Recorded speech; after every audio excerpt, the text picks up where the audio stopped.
నమస్తే, welcome to Shri media. నేను మీ విష్ణుప్రియ. మనతో పట్టున్నారు మేడం ఉషా కస్తూరి గారు. ఇప్పుడు మనం మేడంతో మాట్లాడి ప్రస్తుత సమాజంలో ఉన్నటువంటి యువత మానసిక శారీరక పరిస్థితుల గురించి, ఇప్పుడు వాళ్ళు ఎదుర్కొంటున్న సమస్యల గురించి తెలుసుకుందాం.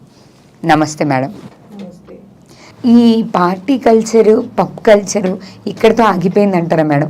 దీని ఇంపాక్ట్ ఫ్యామిలీ లైఫ్ మీద కూడా పడుతుంది. అంటే మీరు ఫస్ట్ చెప్పినట్టు వాళ్ళు ఒక డిసిప్లిన్ లైఫ్ లీడ్ చేస్తున్న పర్సన్స్ కూడా, not only gents or not only ladies, ఇక్కడ ఆడ మగ తేడా లేకుండా ఒక మంచి ఫ్యామిలీ లైఫ్ లీడ్ చేస్తూ, ఒక మంచి జాబ్ చేసుకుంటూ రెస్పాన్సిబుల్ లైఫ్ లీడ్ చేస్తున్న పర్సన్స్ కూడా ఇప్పుడు సొసైటీలో పక్కదారి పడుతున్న సంఘటనలు మనం చాలా చూస్తున్నాం. కామన్ మ్యాన్ విషయంలో, ఇక్కడ సెలబ్రిటీస్ అని అనడానికి లేదు, కామన్ మ్యాన్ విషయంలో మనం రోజు పేపర్లలో, న్యూస్లలో ఇన్లీగల్ రిలేషన్షిప్స్ గురించి చాలా వింటున్నాం.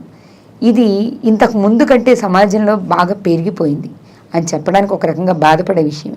అసలు ఎందుకు ఇలాంటి రిలేషన్షిప్స్కి బాగా తెలివైన వాళ్ళు కూడా అలవాటు పడుతున్నారు? కారణం ఏంటి? ఇక్కడ తెలివితేటలు వాళ్ళు ఆ రిలేషన్షిప్ని ఎలా మెయింటైన్ చేయటం అన్న దానిలో ఉపయోగిస్తున్నారు. అసలు అలాంటి దారిలోకి ఎలా వెళ్ళగలుగుతున్నారు? వ్యామోహం, ఆకర్షణ, క్రేజీనెస్. అంటే ఒక మనిషి ఇంకొక మనిషితోటి, ఇప్పుడు ఈ మనిషి నాకు అర్థం కాదు, ఈ మనిషి నాకు అర్థం కాదు అని ఒక కామన్గా మనం వింటూ ఉంటాం చాలా గొడవల్లో. ఒక మనిషిని ఒక మనిషి అర్థం చేసుకోవాలంటే జీవితకాలం సరిపోదు. వయసు మారుతూ ఉంటుంది, బాధ్యతలు పెరుగుతూ ఉంటాయి, సమస్యలు పెరుగుతాయి. బాధ్యత అని తీసుకుంటే సమస్యను కూడా ఎదుర్కోవాల్సి వస్తుంది. బాధ్యత తీసుకోకపోతే ఏ గొడవ లేదు. బాధ్యతలో అడుగు పెట్టామంటే సమస్యల్ని కూడా ఎదుర్కోవాల్సిన పరిస్థితి వస్తుంది. అలాంటప్పుడు ఒక ఫ్రస్ట్రేషనా లేకపోతే వాళ్ళల్లో డిస్ట్రాక్షన్ ఉండొచ్చు, కానీ దాన్ని వాళ్ళు కంట్రోల్ చేసుకోవాలి. ఇప్పుడు ప్రతి మనిషికి ఒడిదుడుకలు లేకుండా ఎవరు ఉండరు. ఎలా అంటే కొంతమంది చాలా ధైర్యంగా బొట్టన వేలు ప్లేస్ మాత్రమే ఉంటుంది వాళ్ళని నుంచోటానికి, అంటే ఇంకా జాగా లేదు, పడిపోతారు, బటన్ వేలు మీద బ్యాలెన్స్ చేసుకుని ఉంటారు. కానీ ఒక సడన్ చేంజ్ లేదా వాళ్ళ మైండ్ థాట్ ప్రాసెస్ నుంచి వాళ్ళు ఆ బటన్ వేలు ఆసరాగా తీసుకుని ఒంట్లో శక్తినంతా కూడబెట్టుకుని పైకి ఎగిరి సేఫ్ బెట్ మీద ఉండే వాళ్ళు కూడా చాలామంది ఉన్నారు. నేను చూసాను ప్రాక్టికల్. సమస్యలు లేకుండా ఎవరున్నారు? ఎవరినైనా ఒక పేపర్ తీసుకుని మీరు రాయించండి చాలామంది చేత, నాకే సమస్యలు లేవు, ఐమ్ వెరీ హ్యాపీ. ఈ జీవితంలో ఎవరు ఉండరు. అసలు రెడ్ కార్పెట్ పరిచి ఎవరి లైఫ్ ఉండదు, ఎవరి లైఫ్ ఉండదు. అది ఉంటే లైఫ్ ఏంటండి బాబు? నేనంటాను పడి చేస్తేనే ఆ లైఫ్లో థ్రిల్ తెలుస్తుంది. కానీ మరి బాగా చదువుకున్న వాళ్ళు, అంత సమాజాన్ని చూస్తున్న వాళ్ళు కూడా ఎందుకు ఈ పక్కదారి పడుతున్నారు? నిజంగానే ఇప్పటికి సమాజంలో చాలా ఎక్కువ కనిపిస్తున్నాయి కదా మేడం. అంటే ఇంతకు ముందు ఇంత లేవేమో, మరి ఇంతకు ముందుకి ఇప్పటికి ఏంటి సొసైటీలో వచ్చిన తేడా? అదే విచ్చలవిడితనమే ఇందాక నుంచి మనం చెప్పుకునేది. ఈ విచ్చలవిడితనానికి ఒక కంట్రోల్ లేకుండా ఉంది. ఇప్పుడు ఇది మన మనిషి మనసుకి కళ్ళం లేదు. అది గుర్రంలాగా గుర్రం పరిగెడుతూ ఉంటే తాడు లాగుతూ ఉంటాడు. అవును, పట్టుకొని ఉంటాడు. ఎందుకని? అది కరెక్ట్ దారిలో వెళ్తుందా లేదని వదిలేస్తే అది ఎక్కడికైనా తీసుకెళ్ళిపోతుంది కదా. సో ఇప్పుడు ఇక్కడ మనసుకి కళ్ళం వేసేవాళ్ళు లేరు. అంటే కళ్ళం తానే వేసుకోవాలి, ఏ మనిషికి ఆ మనిషి వేసుకోవాలి. మనిషికి అది చిన్నప్పుడు పేరెంట్స్, టీచర్స్ ఒక లిమిట్ వరకు ఉంటుంది. అది దాటిన తర్వాత తనని తానే కంట్రోల్ చేసుకోవాలి. No, we should not do this one, ఇక్కడికి వెళ్ళకూడదు, ఇది చేయకూడదు, లేదు మన కంట్రోల్ ఉండాలి, ఏదో ఒకటి చెయ్యాలి, లేదు ఇది చేస్తే మంచి పని అవుతుంది, కొంచెం కష్టపడాలి. కష్టపడకుండా ఏది ఎక్కలేరు కదా. ఏ మెట్టు ఎక్కడం కష్టం కదా. ఇప్పుడు ఒక మెట్టు మించి ఇంకొక మెట్టు మీదకి ఎక్కాలంటే మన బాడీ వెయిట్ని కాళ్ళ మించి లిఫ్ట్ చేయాలి. అవును, బ్యాలెన్స్ చేసుకుంటే. Is it so? అది లేకుండా అలా ఊరికే గాల్లో వెళ్ళిపోతాం. అది ఆలోచించాలి కదా, మెట్టు ఎక్కేటప్పుడు ఆలోచించాలి. ఇంకొకటి, మెట్లు కష్టపడకుండా పైకి ఎక్కేసిన వాళ్ళు ఉంటారు కొంతమంది. వాడికి కష్టపడి ఎక్కిన వాడికి దిగడం తేలిక, వాడు దిగి కిందకి రావాల్సి వస్తుంది ఒకసారి, దిగడం తేలిక. కష్టపడకుండా ఎక్కేసిన వాడు ఏం చేస్తున్నాడు? దిగటానికి భయపడిపోయి, దిగటం తెలియక పడిపోయి చచ్చిపోతున్నారు. ఇప్పుడు చాలా అంటే అడ్డదారులు పైకి వెళ్ళిపోయిన వాళ్ళు సడన్గా ఏదైనా తేడా వచ్చినప్పుడు సూసైడ్ చేసుకోవడానికి కూడా రీజన్ ఇదే. మైండ్ బ్యాలెన్స్ చేసుకోలేకపోతారు. అంటే వాళ్ళలోని ఒక మానసిక బలహీనత ఎందుకు వచ్చింది? మొదలు నుంచి బాధ్యత తీసుకోవడానికి ఎవరు నేర్పలేదు, తానుగా అలవాటు పడలేదు. థర్డ్ వన్ యాక్సెప్ట్ చేయట్లేదు. ఓకే. ఆ బాధ్యత తీసుకోవడానికి మనసు ఒప్పుకోవట్లేదు. నేనేంటి ఈ పని చేయడం ఏంటి అన్న హజంతో కూడా పెరిగిన వాళ్ళు చాలామంది ఉంటారు. నేను ఎప్పుడు చిన్నప్పటి నుంచి ఈ పని చేయలేదు, ఇప్పుడు చెయ్యాల్సి వస్తుంది. ఇప్పుడు చిన్నప్పటి నుంచి నీకు అన్ని, ఇప్పుడు మనం ఇందాక మన ఒక ఎపిసోడ్లో మాట్లాడుకున్నాం, పిల్లలకి స్కూల్ టైం అయిపోతుంది, వాటర్ బాటిల్లో నీళ్ళు పోసుకోవాలి, షూ సాక్స్ ఎక్కడ పెట్టుకోవాలి, పుస్తకాలు అన్నీ ఉన్నాయో లేదో చూసుకోవాలి, టైం టేబుల్. ఒక ఏజ్ తర్వాత అట్లీస్ట్ ఫస్ట్ సెకండ్ పిల్లలకి అది తెలియాలి. స్కూల్కి వెళ్ళిన తర్వాత అన్ని బుక్స్ రిటర్న్ ఇచ్చారా లేదా పెట్టుకోవాలి. అది బాధ్యత అక్కడి నుంచి మొదలైతే వాడు తొందరగా తప్పుదారిలోకి వెళ్ళడు. ఎందుకంటే బాధ్యత వాడిని ఎప్పుడు లాగుతూ ఉంటుంది కాబట్టి. ఆ బాధ్యత అక్కడ వదిలేసి 10th క్లాస్ పిల్లలు కూడా బ్యాగులు మోసుకొచ్చి బ్యాగులు పెట్టే అమ్మా నాన్నని చూసాం. ఇప్పటి వరకు మీరు అలవాటు చేస్తే వాడు రేపు వాడి పిల్లలకి వాడి బ్యాగ్ తీసుకెళ్ళగలరా? మోసుకోలేదు కదా. పిల్లలకి ఏం మోస్తారు వాళ్ళ పిల్లలకి? ఎంతకాలం నువ్వు మోస్తావు? ఎంతకాలం నీకు ఓపిక ఉంటుంది బ్యాగులు వేయడానికి? నేనేది చిన్నప్పుడు బ్యాగ్ పోయలేని వాడు బాధ్యతలు ఎక్కడ మోస్తాడండి? హోంవర్క్ ఎక్కువ ఇచ్చితే ఎందుకు ఎక్కువ ఇచ్చారని అడుగుతున్నారు, కానీ వీడి పెండింగ్ పెట్టుకోవాలని సంగతి పేరెంట్స్కి అర్థం కావట్లా. ఇంత హోంవర్క్లు ఇస్తారా అని దెబ్బలాటానికి వచ్చే పేరెంట్స్ ఎక్కువ మంది ఉన్నారు. ఇప్పుడు ఇక్కడ ఈ బాధ్యతని వాళ్ళు విస్మరిస్తే, అంటే బాధ్యత అంటే వేస్ట్ మెటీరియల్ లాగా చూసుకుంటున్నారు. సేమ్ వే పేరెంట్స్ కూడా వాళ్ళకి నేర్పించట్లేదు. బాధ్యత పెద్దయ్యాక వస్తుందిలే అంటాడు. చిన్నప్పుడు లేని బాధ్యత పెద్దయ్యాక ఎక్కడ వస్తుంది? ఆ మొదట్లో బాధ్యత లేనితనమే ఇక్కడికి వచ్చేసరికి రకరకాల అయిపోతుంది. ఇప్పుడు బాధ్యతని భరించలేని వాడే కదా ఏం చేసినా కానీ కుటుంబం, వివాహ వ్యవస్థ, మనకు ఫ్యామిలీ ఉంది, వైఫ్ ఆర్ హస్బెండ్, పిల్లలు ఉన్నారు, నా impact whatever it may be lady agent, నా ఇంపాక్ట్ పిల్లల మీద పడుతుంది అనే ఆలోచన రాదా అంటే ఈ పని చేయరుగా.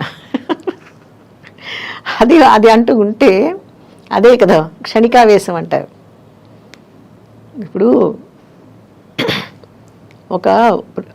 ఏదో పొరపాటు జరిగింది, ఒక జైల్లో ఖైదీ సరే రియలైజ్ అయ్యాడు అనుకుందాం, బయటకు వచ్చాడు.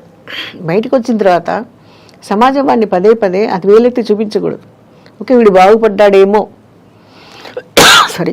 అన్న ఆలోచన సమాజానికి ఉండాలి. వాడిని బాగుపడనియ్యాలి కదా. నో డౌట్ వాళ్ళు రియలైజ్ అవ్వచ్చు, పొరపాటు అయ్యిందని బాధపడవచ్చు. వాడు బలహీనతలు వాడు ఏం చేసుకోకుండా మళ్ళీ తిరిగి మనం నిలదొక్కుకోవాలి అన్న ఒక ఆలోచన వాడికి వస్తుంది.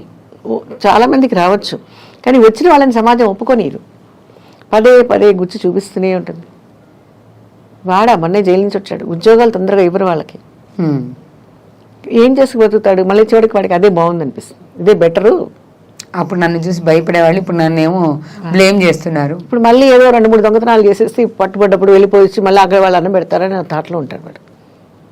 ఇప్పుడు పిచ్చాసుపత్రి నుంచి నయమై బయటకు వచ్చిన వాళ్ళని కూడా పదే వీడి పిచ్చి హాస్పిటల్కి వెళ్ళొచ్చాడు, వీడి పిచ్చాడు, వాడు మళ్ళీ పిచ్చి మొదటికి వస్తుంది కదా. పిచ్చోడు అంటే మళ్ళీ మొదటికి వస్తుంది కదా పిచ్చి వాళ్ళకి. పాపం వాళ్ళని నార్మల్గా ట్రీట్ చేస్తూ నాకేం లేదు నేను బాగానే ఉన్నాను అంటే ఎందుకు వస్తుంది ఆ ఫ్రస్ట్రేషన్?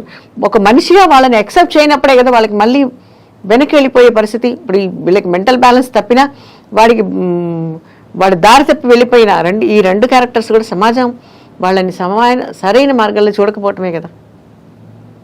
ఇప్పుడు ఇలాంటి వాళ్ళకి గవర్నమెంటే ఉద్యోగాలు ఇప్పించేసేయాలి. ఇప్పుడు సపోజ్ ఖైదీలు ఉన్నారనుకోండి, పోలీస్ డిపార్ట్మెంట్ వాళ్ళు ఏదో ఉద్యోగం ఇచ్చేస్తే గొడవ ఉండదేమో అనుకుంటాను నేను. నో డౌట్ చాలా ఏరియాస్లో చాలా స్టేట్స్ ఆ విషయంలో చాలా ఎక్సలెంట్ ప్రోగ్రామ్స్ నడుస్తున్నాయి. అవి నేను కూడా చూసాను. ఎక్సలెంట్ ప్రోగ్రామ్స్ నడుస్తున్నాయి.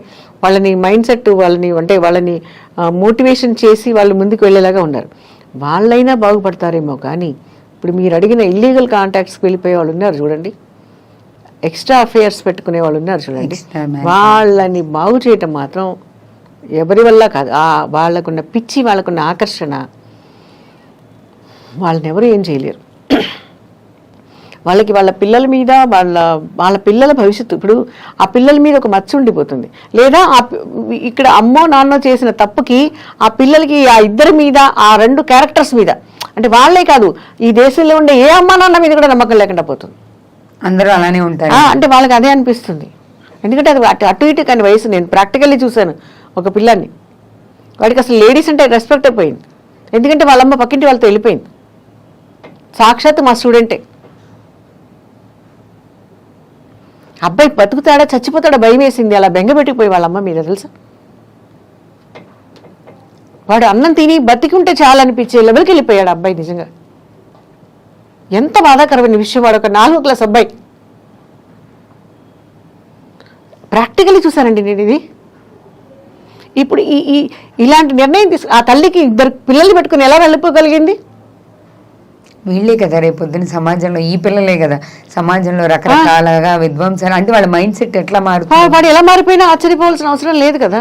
వాడికి ఎవరి మీద రెస్పెక్ట్ ఉండేది కాదు అసలు. ఈ పిల్లలు ఎలా నేను చెప్తున్నా కదా, అందులో ఒక చిన్న పిల్లవాడు, ఈ అబ్బాయి బతికుంటే చాలనిపించింది నాకు. ఇప్పుడు ఇలాగే కృషించిపోయి చచ్చిపోతాడేమని భయం వేసింది నాకైతే అబ్బాయిని చూస్తే.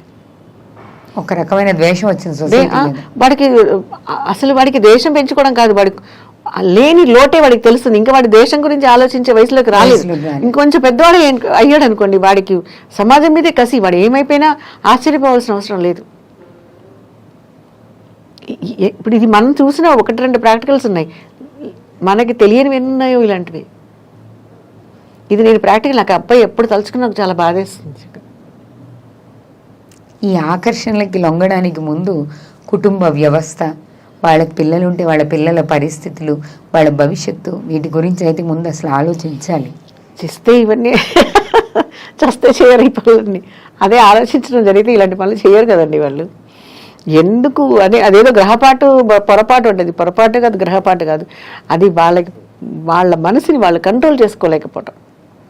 అది ఒక రాంగ్ స్టెప్. చెప్తున్నాను కదా, సెలెక్ట్ చేసుకునే మార్గం కాళ్ళు మనసే, చెప్పులు మాత్రం కాదు. వాళ్ళు చెప్పుల దగ్గరే ఉండిపోతున్నారు. That is the reason. ఎంత అందమైన చెప్పులు వేసుకున్నామా, ఎంత అట్రాక్టివ్గా ఉన్నాయా, ఎంత బ్రాండెడ్ వేసుకున్నామా, అంతే తప్ప మనసు ఎంత బ్రాండెడ్గా ఆలోచిస్తుందని ఆలోచించట్లేదే. అక్కడ సమస్యలు వస్తున్నాయి.